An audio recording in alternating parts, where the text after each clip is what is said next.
مجھے آج طلب کیا گیا تھا 190 ملین پاؤنڈ کی جو ٹرانزیکشن تھی. میں اس وقت وفاقی وزیر تھا, کابینہ کا حصہ تھا, اور میں واحد اور پہلا وزیر تھا جس نے اس پہ شور ڈالا تھا اور کہا تھا کہ یہ نیب کا کیس بنے گا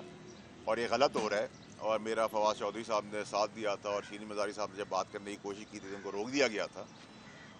اس پس منظر میں ساری چیزیں تو ہمیشہ سے سامنے آپ کے رہی ہیں, میں آپ لوگوں کا شکر گزار ہوں. لیکن جو سب سے امپورٹنٹ چیز یہ ہے کہ میری کافی ڈیٹیل میں سوال جواب ہوئے, اور میں اب یہ سمجھتا ہوں کہ قوم کی خدمت اگر آپ نے کرنی ہے تو ہر وقت سویلینز اور ڈیموکریٹک لوگ یا جمہوری لوگ یا سیاستدان تو اس میں انوالوڈ ہوتے ہی ہیں ایسے گھنونے کاموں کے اندر. لیکن اس میں سب سے امپورٹنٹ چیز یہ ہے کہ ابھی تک میں بہت ذمہ داری کا مظاہرہ کرتا چلا آ رہا ہوں, اور میری ذمہ داری کا مظاہرہ کرنے کا مقصد یہ نہیں کہ یہ میری کمزوری ہے, یہ میری طاقت ہے. اور جیسے میں نے پہلے آپ سے کہا تھا کہ جب میں شروع ہوں گا تو بہاولپور سے لے کے چکوال سے ہوتا ہوا کوئٹہ پہ رکوں گا.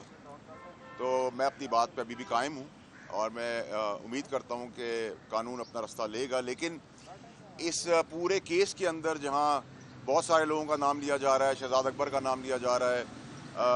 خان صاحب تک یہ باتیں جا رہی ہیں, اور اس میں اور باقی لوگ ہیں, زلفی بخاری کا نام آ رہا ہے,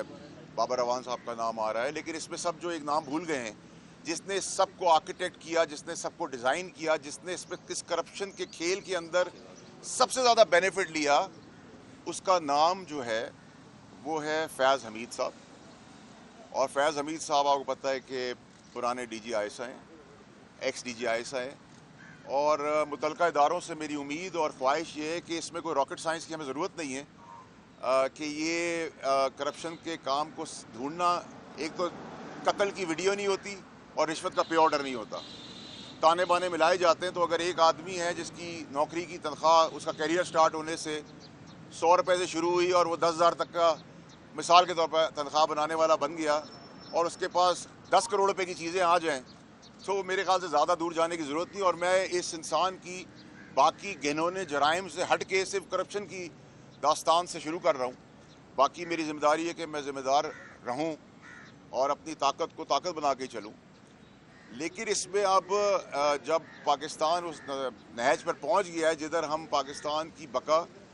اور پاکستان کو سب سے پہلے رکھ کے سیاستدان اور سیاسی لوگ اور خاص لوگ اور سانپ اور کیڑوں سے ہٹ کے اب پاکستان کی بات کریں, چاہے کسی بھی پارٹی کی ہم بات کر رہے ہوں, اور اس کے بینیفیشریز ایسے, یہ تو ایک بہت چھوٹا سا کیس ہے. جب آپ اندر جائیں گے اور آج تک کی جتنی بھی حکومتیں آئی ہیں سمیت پی ٹی آئی کے, آپ کو بہت بڑے بڑے جرائم ملیں گے. تو ابھی میں وہ گھنونے بھیانک جرائم کی طرف تو نشاندہی ابھی نہیں کر رہا, جو میرے اندر راز جمع ہیں اور میں وہاں تک پہنچا بھی دوں گا. لیکن آج میری کمپلشن تھی کہ میں یہ بتاؤں قوم کو کہ آپ جب بات کرتے ہیں کہ اس کے بینیفیشری عمران خان صاحب ہیں یا شہزاد اکبر ہیں, شہزاد اکبر صاحب ہوں گے اور باقی لوگ بھی ہوں گے, لیکن اس کو ماسٹر مائنڈ کرنے والا جو آدمی ہے جس نے اس کو ڈیزائن کیا, اس کرپشن کا سب سے بڑا بینیفٹ اٹھایا, سب سے زیادہ پیسہ اس پرٹیکولر کیس میں بھی, باقی کیسز کے علاوہ بھی کمایا اور کھایا اور دندناتا پھر رہا ہے, وہ ہے فیض حمید. اور اس کی باقیات آپ کو پتہ, اور میں ابھی فیض حمید صاحب کی صرف لوکل ایسٹس, پاکستان کے ایسٹس کی بات کر رہا ہوں, بیرون ملک تک ابھی میں نہیں جا رہا, جاؤں گا, ابھی نہیں جا رہا. ان کی باقیات سینٹ میں بھی موجود ہیں, دائیں بائیں بھی موجود ہے. تو اس کے تحت اگر آپ پاکستان کے مفاد کو آگے رکھ رہے اور پاکستان کی سالمیت کے لیے آگے بڑھ رہے ہیں اور پاکستان کی بہتری کے لیے آگے بڑھ رہے ہیں, تو پھر by and large accountability across the board ہوگی. ایسا نہیں ہوگا کہ سیاستدان کی ہوگی, بیوروکریٹ کی ہوگی, پولیس والے کی ہوگی, میڈیا والے کی ہوگی, کاروباری کی ہوگی, اور کچھ پاکستان یا اس کے قانون سے اوپر کوئی جسٹس ہے, کوئی جج ہے یا کوئی اسٹیبلشمنٹ سے ہے جس نے بھی جو کام کیا ہوگا, اور کچھ لوگ جنہوں نے جرائم میں ملوث ہیں, ان کی کرپشن کی داستان کی پہلی سیڑھی میں نے آج رکھ دی ہے پاکستانی قوم کے آگے, اور میں نے اپنا فرض ادا کیا ہے اور آگے ادا کرتا رہوں گا. اور جو عمران خان صاحب نے سکھایا تھا, جو پرانے عمران خان صاحب تھے جن کے فلسفے پہ ہم چل رہے تھے, انہوں نے جو سکھایا تھا اس کی آج میں نے وہ پورا کر دیا جو انہوں نے مجھے سکھایا تھا. اور انہوں نے ہمیشہ یہ کہا تھا کہ ادھر کھڑے ہونا جہاں کوئی کھڑا ہونے کو تیار نہ ہو. تو میں تو کھڑا ہو گیا, خان صاحب آپ وہ فلسفہ سنا کے مجھے بھول گئے ہیں, اور آپ نئے عمران خان صاحب ہیں آج والے, اور آپ ہی نئے پاکستان میں جائے. ہم آپ کی شاگردی میں اپنے پرانے عمران خان ان کے فلسفے کے حساب سے چلتے رہیں گے, اور پاکستان کے لیے جو بہتر کر سکیں گے کریں گے۔ واڈا صاحب یہ واڈا صاحب یہ بتا دیں کہ آپ نے فیض خان حمید کا صاحب نام لیا ہے، کیا آپ نے اس چیز سے متعلق، ان کی کرپشن سے متعلق کوئی دستاویزات اندر نیب میں آپ نے جمع کرائیں؟ دیکھیے جی، میں نے جتنی بیانات اور جتنی چیزیں لکھوانی تھیں وہ لکھوا دی ہیں، میں نے رائٹنگ میں دیا ہے، سائن کیے ہیں اس کے اوپر،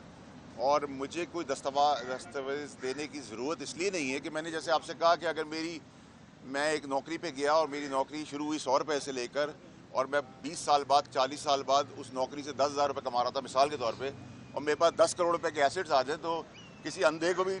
ڈھونڈنے کی ضرورت نہیں ہے۔ اگر کسی کو آج بھی متعلقہ ادارے کو کوئی پرابلم ہے تو میں چکوا لے چلتا ہوں اور بتا دیتا ہوں یہ اتنے کی چیز ہے، اور اس کی اگر کم قیمت لگائیں گے تو اس سے زیادہ پیسے میں خود دے کے خرید لوں گا آپ لوگوں کا۔